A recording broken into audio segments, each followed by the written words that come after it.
Introduction Halo Sydney. Scream, c'est une saga mythique selon moi. Une saga qui a donc commencé par son numéro 1, Scream, premier du nom. Scream, pour moi, c'est le meilleur slasher que j'ai vu. J'en ai pas vu énormément, peut-être moins d'une quarantaine, moins d'une trentaine. Mais j'aime beaucoup ce genre, le slasher. Quand j'en vois un, tel que Scream, je suis hyper content.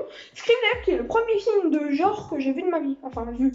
J'en ai parlé dans ma FAQ, mais vu est un grand mot. Voilà. Mais clairement, Scream, je trouve qu'on pourrait en débattre. Dites-moi sur Instagram, Twitter, ou Instagram et Twitter dans la description, ou dans les commentaires quel est votre slasher préféré. Voilà. Ça m'intéresse beaucoup. Clairement, pour moi, il y a trois trucs qui font que la saga est hyper incroyable. Le côté méta, vous savez, le truc du film dans le film. Je suis dans un film, je parle comme si je suivais les règles d'un film, en étant dans une réalité filmique. C'est dur à expliquer. Bref, mais en gros, c'est un peu le côté film dans le film, un peu le côté je parle des règles des films de genre alors que je suis dans un film de genre. Hyper fort le côté méta. J'ai du mal à expliquer, mais j'ai fait du mieux que je pouvais.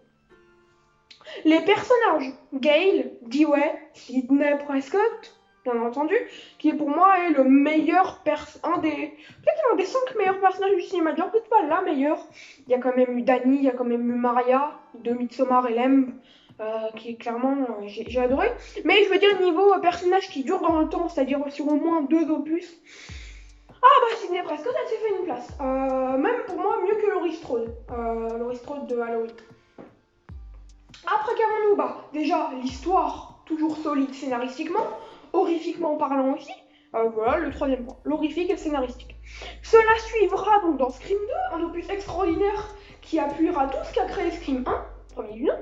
Scream 3, lui, suivra moins Sidney Prescott, j'avoue ce qui m'a un peu déçu. Mais franchement, ça fera beaucoup sourire ce film. Je trouve qu'il est très attachant comme film et reste un des meilleurs slashers pour moi. Pour moi, tous les Screams que j'ai vus, même celui dont on parle aujourd'hui, il fait partie des meilleurs films que j'ai vus. Pour moi, le ficelage scénaristique est étonnamment bon, parfois poussé dans un foutraque que la saga aime. Parce que oui, Scream c'est une saga foutraque, donc on peut dire parfois c'est tiré par les cheveux. Mais c'est hyper bien fait. Pour ceux qui reçoivent un appel, on critique Scream 4 de Wes Craven, et je peux vous l'assurer, spoil, c'est un chef-d'œuvre. Ma question spécial anniversaire du massacre de Woodsboro, quel est votre film d'horreur préféré? Le drame d'une génération devient la bonne blague de la suivante. Affect scénaristique. Je le dis à chaque critique d'un Scream, mais pour moi, Sidney, Dewey et Gale, c'est un plaisir de les revoir à chaque fois. Je suis hyper content d'ailleurs, c'est ce qui me motive à voir un Scream. C'est une des raisons principales, même s'il y en a d'autres bien entendu, c'est vraiment les personnages, le trio principal. Clairement, je trouve ce trio incroyable. Déjà le meilleur trio du cinéma, pas duo ni personnage solo, mais niveau trio pour moi c'est le meilleur du cinéma que j'ai vu. Clairement, personnages les plus attachants au niveau trio, toujours ils évoluent à chaque opus, toujours hantés un peu par leur passé, mais ils essayent de passer à autre chose. Et je trouve ça hyper fort, la construction scénaristique, tout ça, rien que le scénario tout court, c'est hyper fort. Au niveau des nouveaux personnages, je pense qu'il faudrait, dans Scream 5, j'hésite pas trop de spoiler le casting, j'ai eu quelques petits trucs, mais du 5 et du 6, donc qui n'est pas encore sorti le 6. J'essaie de pas trop spoiler les castings, mais j'espère franchement qu'il y aura au moins un ou deux personnages de ce opus-là qui vont être développés, clairement. Il faudra une suite où on s'attache un peu plus à eux. Mais par contre, en dehors de l'affect des personnages secondaires, parce que ça reste des personnages secondaires, leur construction est hyper bonne. Il n'y a pas de cliché presque. Le cliché est toujours réinventé, un peu à la manière de Scream, qui justement grâce à son côté méta réinvente toujours le classicisme. Donc voilà, ça me permet de faire une petite transition entre les personnages et le côté méta. Parce que clairement, déjà Scream, Scream souvent le truc c'est, on sait ce que c'est un film de genre.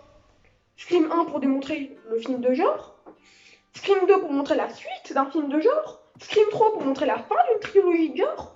Et Scream 4 pour montrer le remake d'un film de genre. Et je trouve ça sincèrement hyper fort. Parce qu'en fait, le 4, il réutilise des scènes du premier film, prenant certains de ses codes, mais pour les tourner avec un côté inattendu. Moi, il y a des scènes où je me suis dit, tiens, mais il y avait à peu près pareil dans Scream 1. À chaque fois, c'était détourné super fortement. Et le truc aussi qui est bien, c'est que dans Scream, c'est une des bases. Les personnages connaissent les slashers, ils savent ce que c'est, ils en regardent plein souvent. Mais ils font des erreurs. Et ça, je trouve ça hyper fort parce que ça rend le truc réaliste, ça rend le truc. En fait, c'est ça qui est fort, c'est que Scream, c'est comme des films qui nous embrouillent assez vite. Et pourtant, toujours dans une cohérence parce que Scream, c'est des films bien ficelés.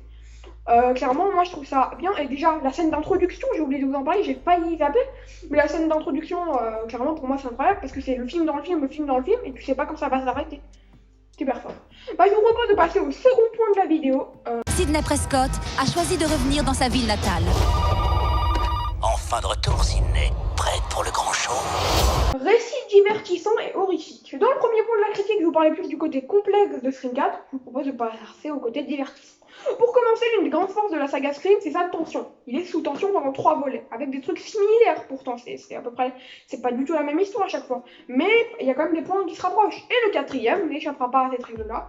Il a des points qui se rapprochent, mais il est sous tension. Clairement, il y a des moments très haletants. Il est digne d'être dans Scream. Moi, d'ailleurs, Scream 3, que je trouve extraordinaire aussi, il avait cette tension. Certains ont trouvé que moins, mais moi j'aime beaucoup Scream 3, même si c'est celui que j'aime le moins dans la quadrologie de début.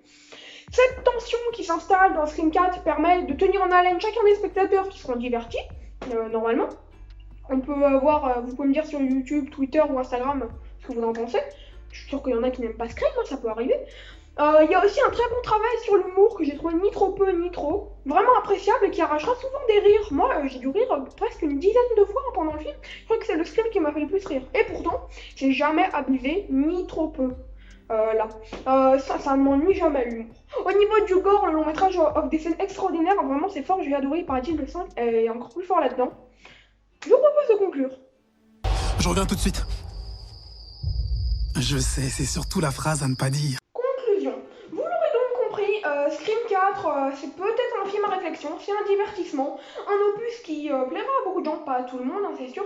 Mais voilà, je pense qu'il faut quand même avoir vu les 3 premiers pour comprendre, ce qui fait que faut pas se le mettre comme ça, quoi. Scream 4, faut au moins, pour un revisionnage, oui, on peut le voir comme ça, mais je pense qu'il faut d'abord avoir vu les 3 premiers. C'est un avis personnel, vous pouvez regarder le 4 sans avoir vu les 3 premiers, mais je pense que ça gâchera un peu l'expérience. Un chef-d'œuvre, une perle, un divertissement, un film bien ficelé, clairement, incroyable. L'identité de la ou des nouveaux Ghostface est hyper bien twistée. Pressé de voir Scream 5 qui sort bientôt, qui est déjà sorti. Moi je dois le voir bientôt. Et il y a Scream 6 qui sort bientôt. Moi Scream 5 je dois le voir dans les prochains jours. Il est sorti en janvier de cette année. Donc j'espère pouvoir le voir très prochainement, c'est-à-dire dans ce week-end si tout va bien.